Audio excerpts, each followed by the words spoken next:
Welcome back to our podcast, which we call Busting Addiction and the Myths That Surround It. This podcast is sponsored by Safe House Rehab Thailand, where we offer clients a life-changing experience in the perfect environment for recovery. And it's closer than you think. Just visit safehouserehab.com to learn more. My name is Bruno J. And here's why I created this podcast. It's getting crazier and more deadly than we could have ever imagined just 10 years ago, with opioids and now fentanyl, which is 100 times more potent than heroin.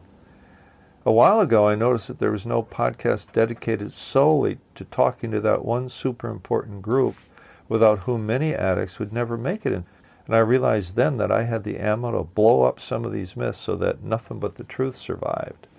So if you love an addict or alcoholic and you feel like your loved one is sucking the oxygen out of your life, then this podcast is for you. If your loved one is driving you crazy and stealing your money, your peace of mind and your sanity, this podcast is for you. And if you're feeling rage and shame and your self-esteem has been flushed down the tubes, this podcast is for you too.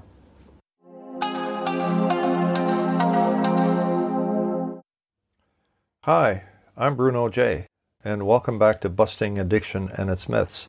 This is lucky episode 13. We call this episode Treatment Doesn't Work, or Does It?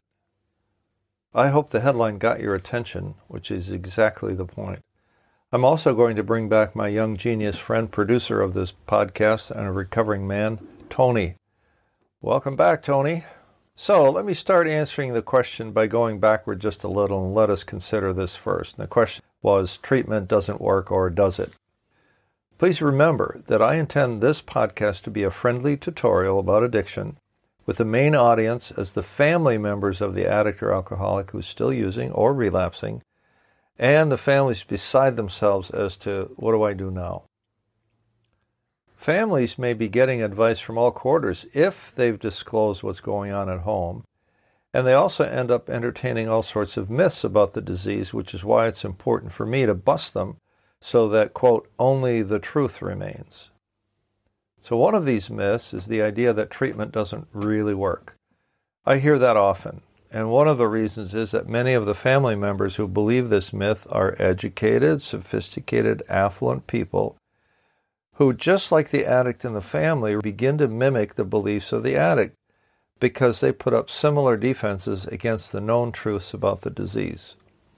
Now, of course, treatment doesn't work if you don't do the work. Saying treatment doesn't work, as I've said before, is like blaming the gym if you're out of shape. They see that a famous actress is back out there again for the umpteenth time, or that a singer is saying, no, I ain't going back to rehab. The grown-up fact is that treatment doesn't do anything for you that you are not prepared to do for yourself. The first thing treatment does to you is to force you to be honest with yourself. You've been lying to yourself that you're okay or you can handle this on your own. And if you believe that, it's time you smash that myth to pieces. I'm now speaking to the addict. If you get that's how we need to talk to the addict directly. So this is where I bring in Tony's perspective.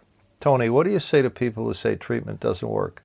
I will also want you to comment on what it takes to maintain a clean and sober life, but we'll do that later in this episode. So take it away. So, what do I think on treatment not working?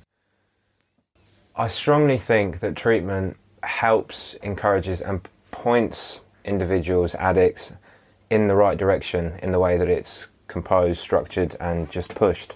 It's not easy, but to say treatment does not work, I don't think that is fair.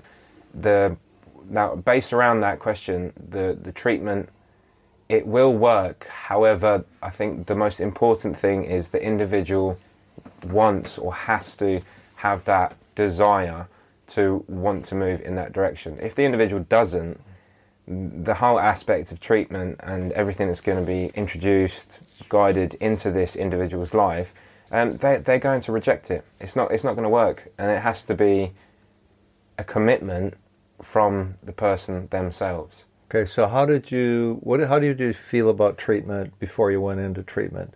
Did you go through different phases of belief about treatment and its effectiveness? I had no idea about treatment, in all honesty, and I thought it was some sort of a prison where I would be punished Okay. for my behaviour. Okay. So there was a myth you had in your head about what treatment was like, right? I had no idea. Right. And okay. I had my own... Okay. So what changed your mind? What happened to change your mind? Being put into treatment, I began to understand what treatment is all about.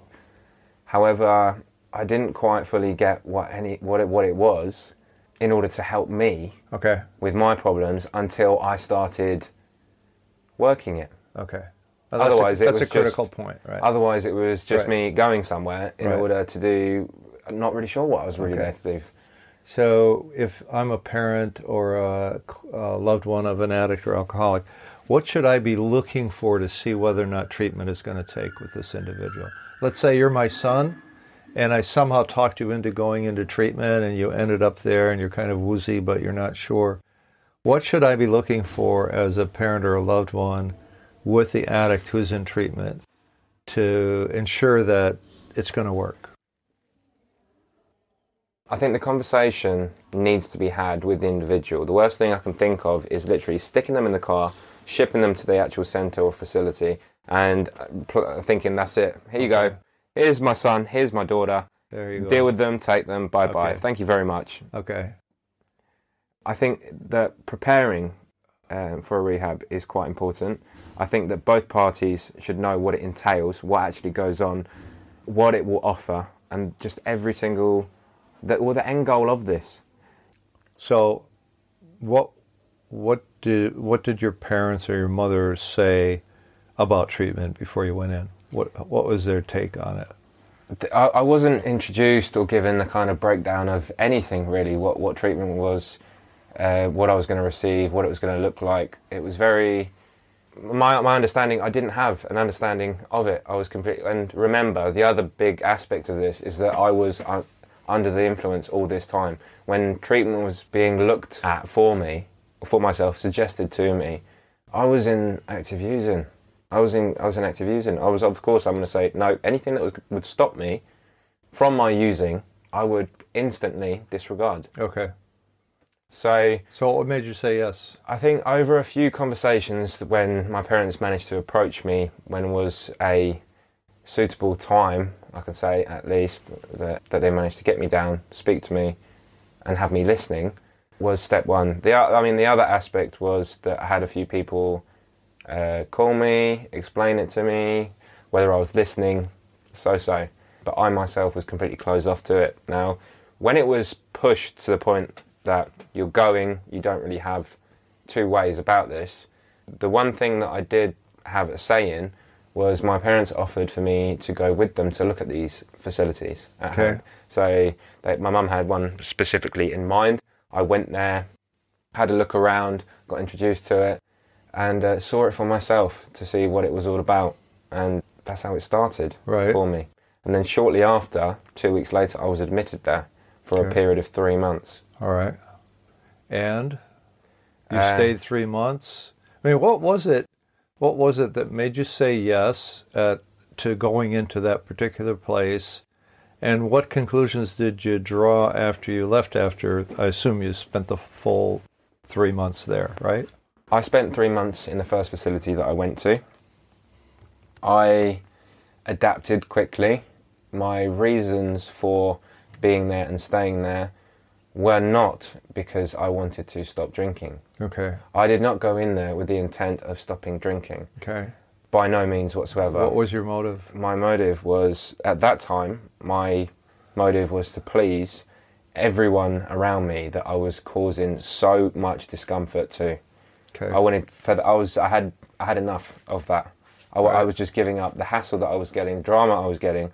I wanted that to end, and I thought that I would achieve that by doing this for them. Okay. By no means was it for myself. Okay. And by going into this actual facility, I committed to it. I partook in everything that was thrown at me. I got quite a lot of responsibility in there as well. But I did not want to stop drinking.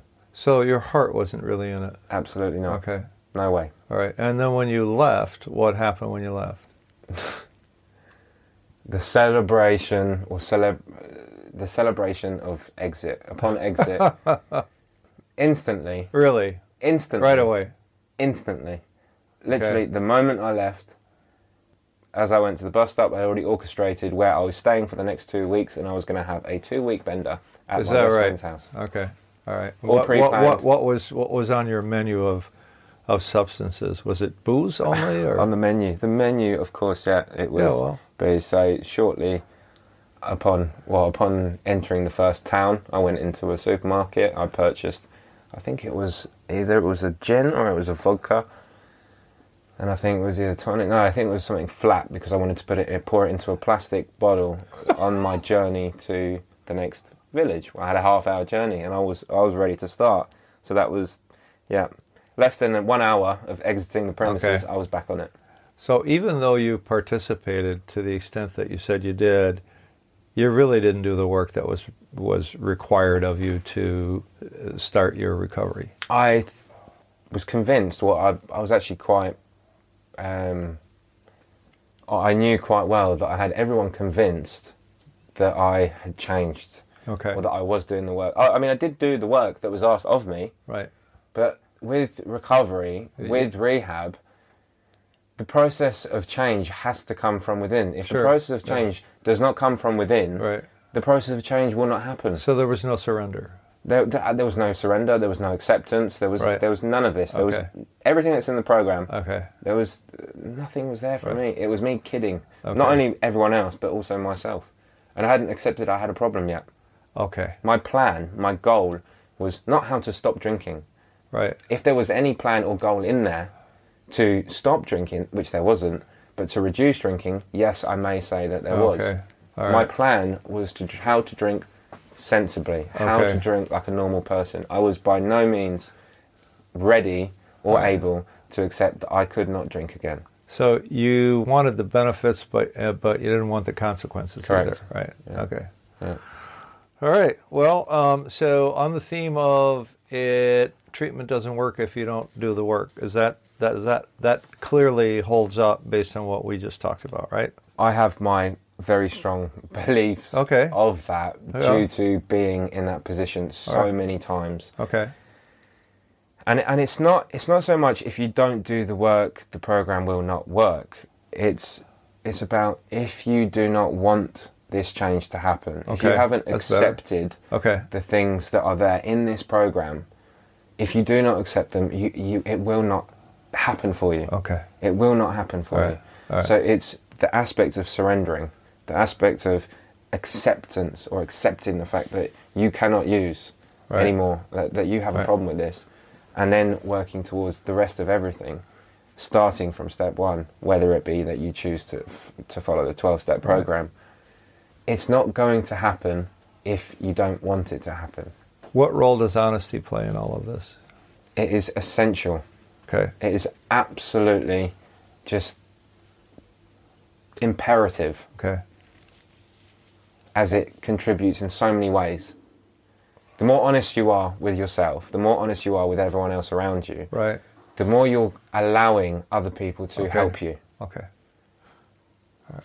Because other people in recovery, in the rehabs, in recovery, they will understand you as long as you're honest with them. And the beauty of these rehab, the beauty of facilities, in my experience as well, is that these people are not judging you. They're not there to judge you. They're there to help you no matter what.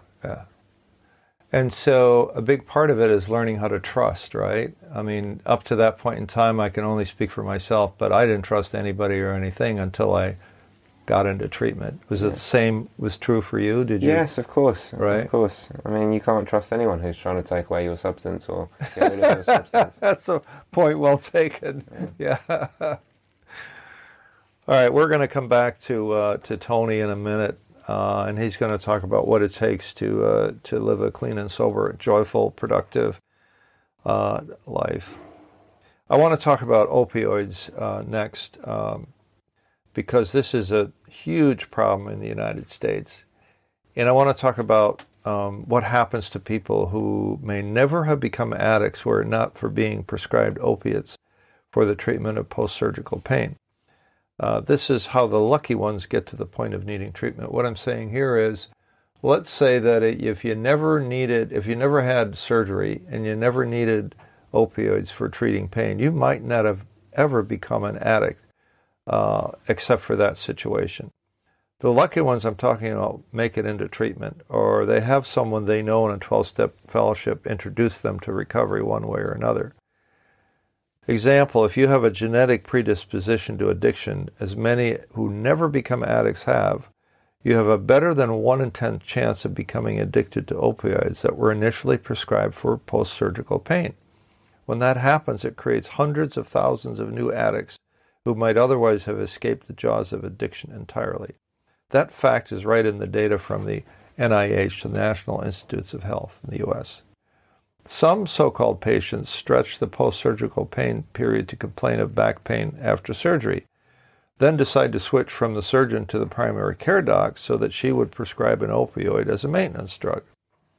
Then also get some muscle relaxants into the mix, stronger and stronger opioids like OxyContin or Vicodin. Even though they might have started with tramadol, then that's not enough, and they start crushing and snorting oxys for a more intense high.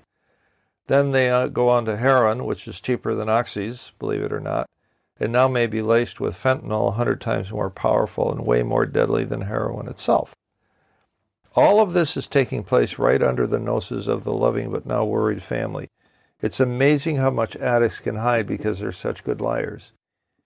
And I'm going to ask Tony, looking back with all due respect to your family now, how much were you able to hide your drug and alcohol use at first? At first, I was able to hide most of what I was doing. Not everyone was aware, but I think as the addiction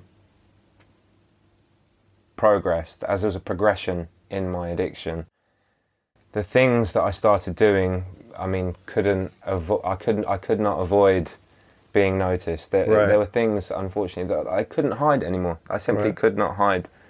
But it's only due to the progression that this happened and how it escalated. I wasn't able to hide everything. So you were in university and you did graduate, right? So you were in school. You were not in your hometown, though. You were in another place, another location? Yeah, just shy of an hour away. Okay, so far enough, right? Mm. During this time, did your parents or other people close to you notice that you were abusing alcohol? When they came to visit, sure, they saw this proudly presented shrine of empty vodka bottles, whiskey bottles, rum bottles, lit up by a blue neon clock, as if to... But you couldn't hide it for long, right? Sure, yeah. I mean, my behaviours at that point weren't too abnormal. Okay. Everything still seemed to be okay or right. Right. If anything, perhaps there was a bit of concern that, oh, you might drink a lot, or you're a bit of a heavy drinker. But due to my life still being sort of okay, still together, still having my stuff still together. Going to school. And it seemed to be, or it was accepted. Okay. It was accepted, and the truths behind the progression of the actual illness itself was still, it was not clear. Okay. So what we've heard others talk about is an example. My wife knew that I drank, but she didn't know how much I drank, right? My wife knew that I smoked pot, but she didn't know that I was stoned every night, right? And drunk every night. Yeah. So was it one of those cases where they kind of knew that you were drinking and doing stuff, but they didn't know the full extent of it? Sure, absolutely. Yeah. My parents knew I drank. My friends knew I drank. Right. My friends knew a bit more, you know, that I smoked weed, that I took coke, that I experimented with a few other social drugs as such. Right. But there wasn't any concern revolved around my using. Okay. When did it become a concern? Concern? When did it become a concern? For your parents and for you. You can go both. You can talk about both of them. With the progression of my illness, my behaviour changed drastically. Okay. Now, what was going on for me was I was drinking for a different reason. I was no longer drinking on certain emotion. I was drinking on all emotions. Okay. There was a few things that led up to this change. Right. Heartbreak, I don't know, distrust, anger, disappointment. So you would drink to stuff any of these major feelings, right? Yeah. Just to push them down. Yeah. Okay, so the audience knows what that means, right? Where did we leave off? We're talking about when it became a problem in your eyes, and when did it become a problem in your parents' eyes, right?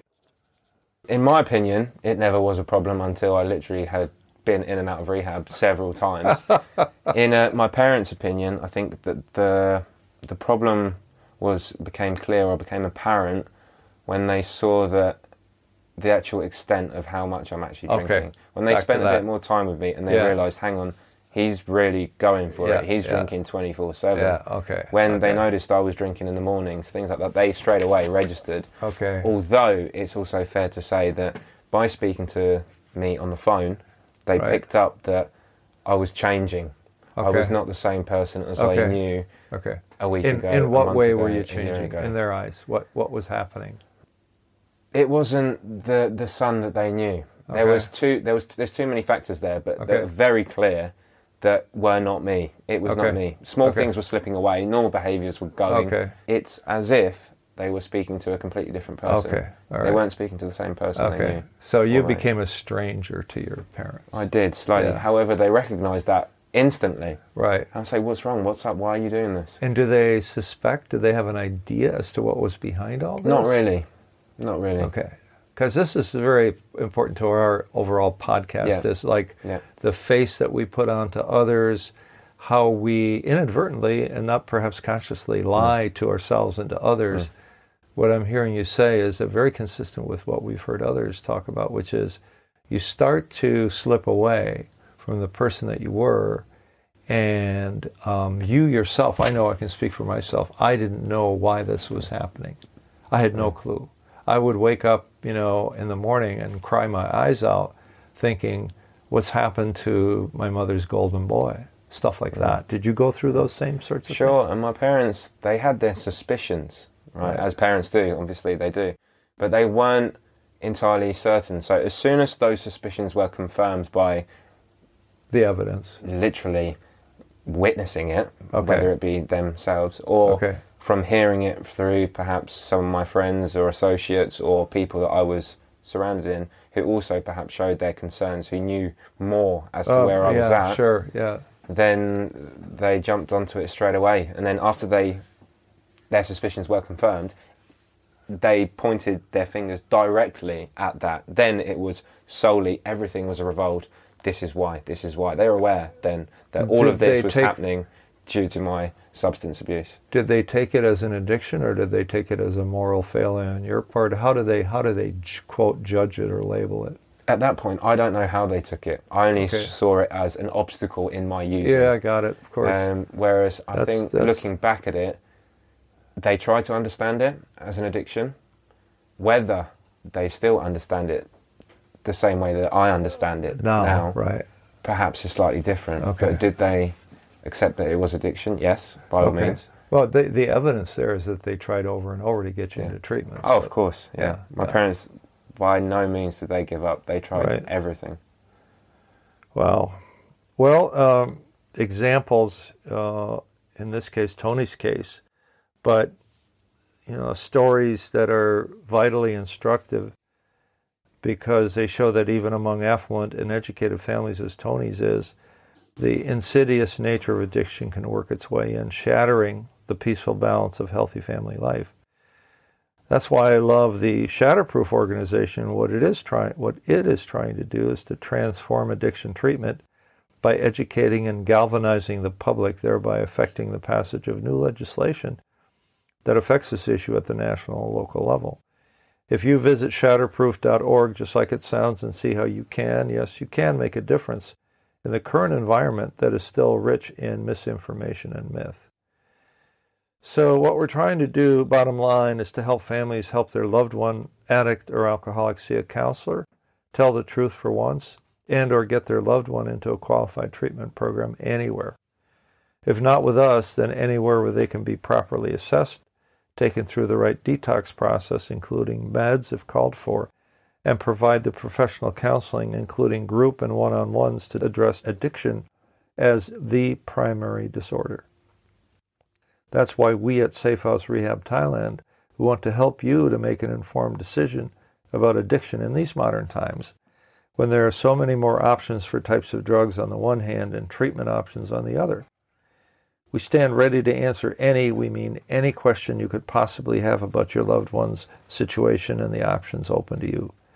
So just contact us at info@safehouserehab.com or visit safehouserehab.com, and if you like, call the number that's associated with the country you're calling from.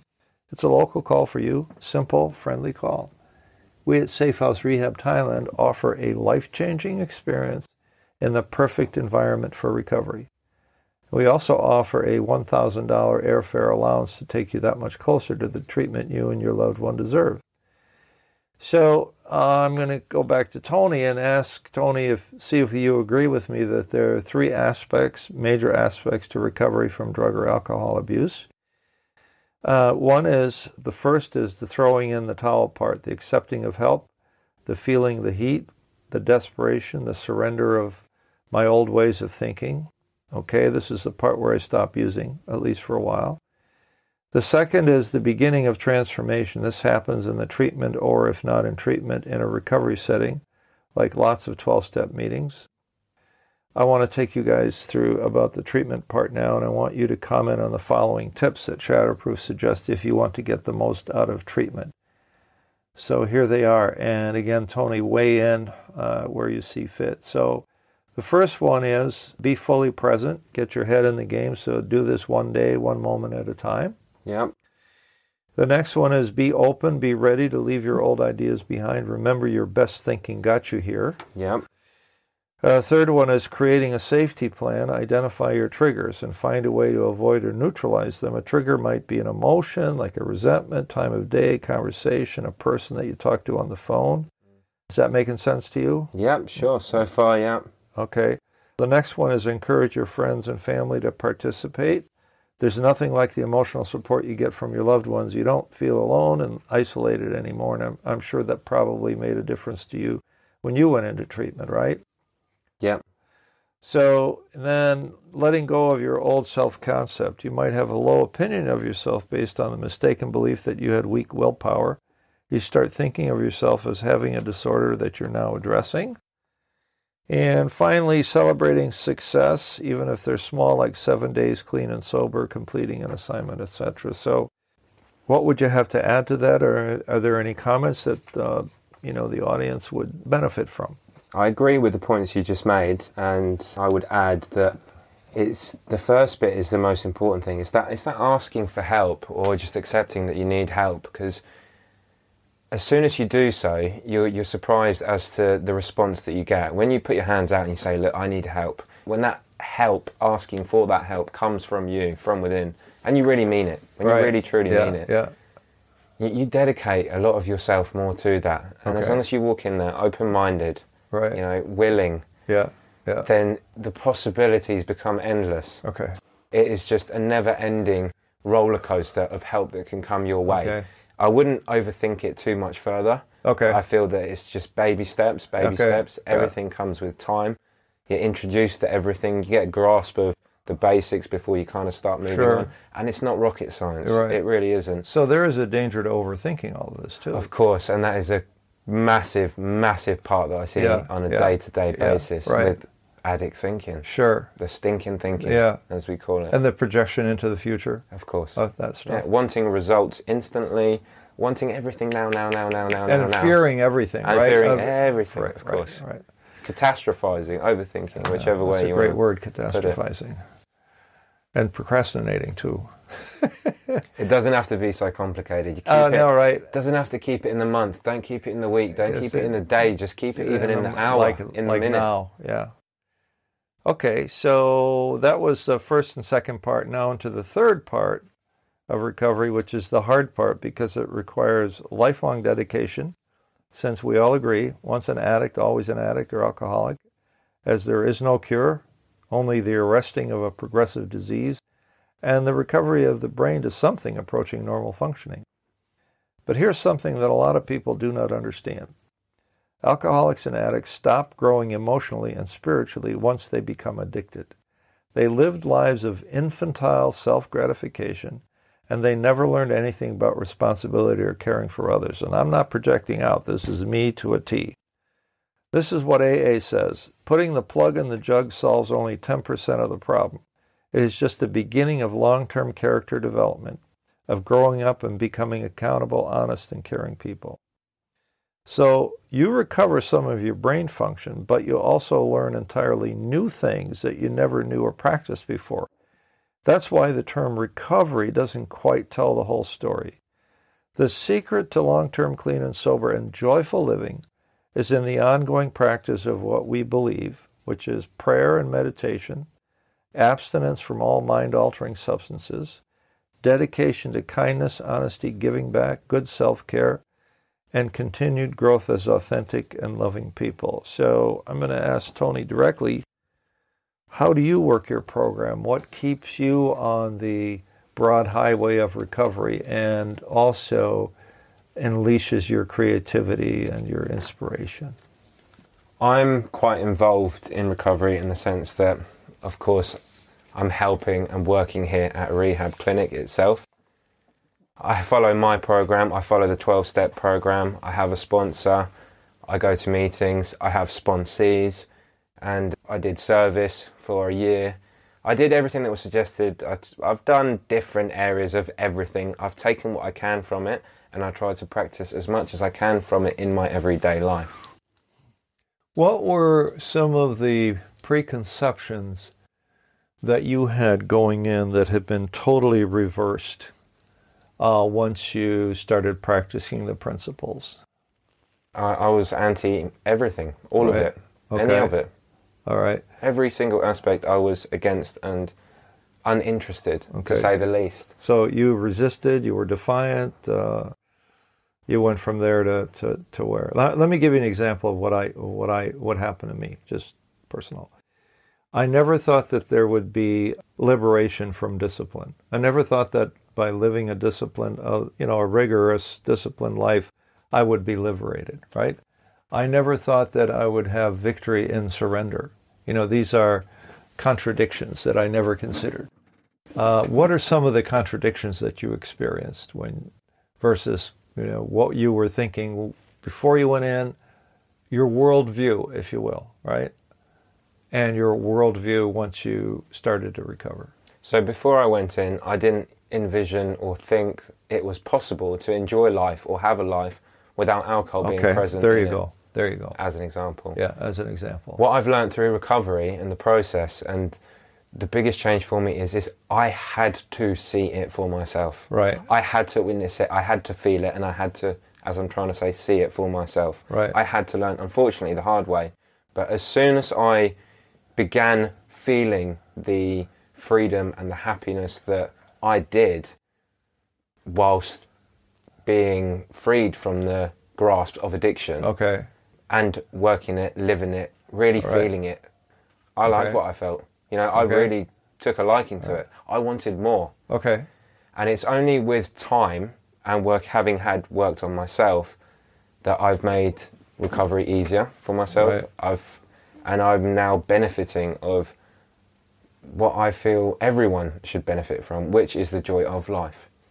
When you said, I think you said, I did it the hard way. You said, I learned this the hard way. What did you mean when you said, I learned this the hard way? I didn't get recovery first time round. I didn't go to just one rehab. I went to 1, 2, 3, 4, 5 different rehabs.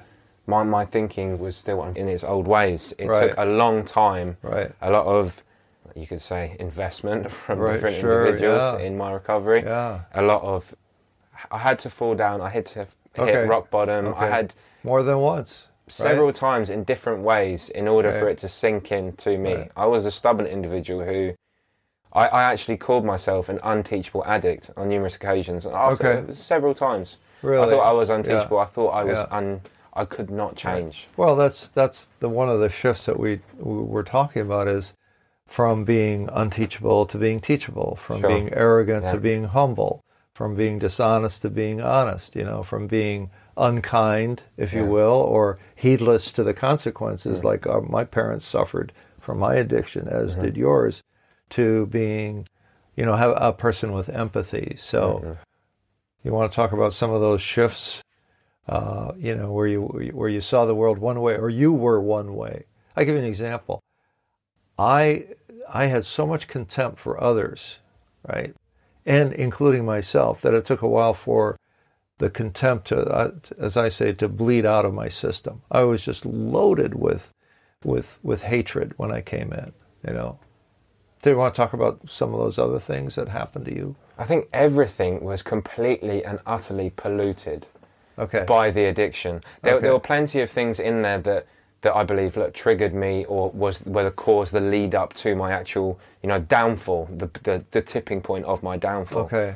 However, they all lead back to feelings. Yeah. Okay. At the bottom line, they all resign from feelings, the way that I was feeling. I didn't like the way that I felt. I reacted in a certain way. I found a solution in the substance, in the alcohol, right. in the chemical. Yeah.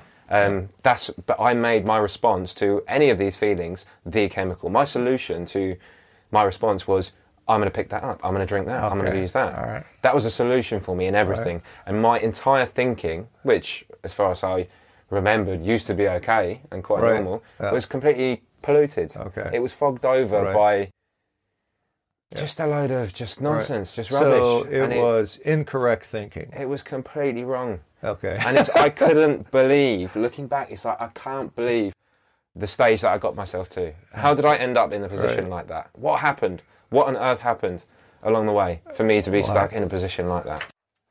It was the addiction. It was all the addiction. Well, so what Tony's talking about is, in fact, continued growth as authentic and loving people who have real feelings, who are not afraid of their feelings, and don't use drugs or alcohol to mask them. These principles are all contained in the 12 steps, and what's brilliant about AA is that it is a huge tent, and the co-founder Bill Wilson also claims that we in AA do not have all the answers, that there are other ways that people do get and stay sober, and you're welcome to try them. All we can do here today is to tell you what it was like, what happened, and what life is like today as a result of our acceptance of some simple principles of growth. You might hear some crazy things about AA, but if you visit AA.org and check out the fact that there are 2 million members worldwide, and AA is a registered 501c3 corporation, not-for-profit, with open books, and a head office in New York where we were first located back in 1935, that should make you feel better about this amazing fellowship who has done so much for so many suffering people. So what have we learned in this episode? 1, my guest Tony and I bust the myth that some people believe in, that is, that treatment doesn't work. That is true if you don't do the work and if you aren't honest with yourself and you aren't willing to surrender your old ways of thinking. 2, many affluent, educated people end up addicted to opioids who might not have otherwise become addicted were it not for being prescribed opioid painkillers post-surgery. The odds are better than 1 in 10 patients will become addicted, and even higher if they are genetically predisposed to addiction. 3, families can educate themselves on ways to help arrest and treat addiction, and how they can join a community of caring people who want to help our society and support each other in the campaign against opioid abuse. Just visit shatterproof.org to learn more. 4, an addict seeking recovery will get the most out of treatment by throwing himself fully into the process, one day at a time.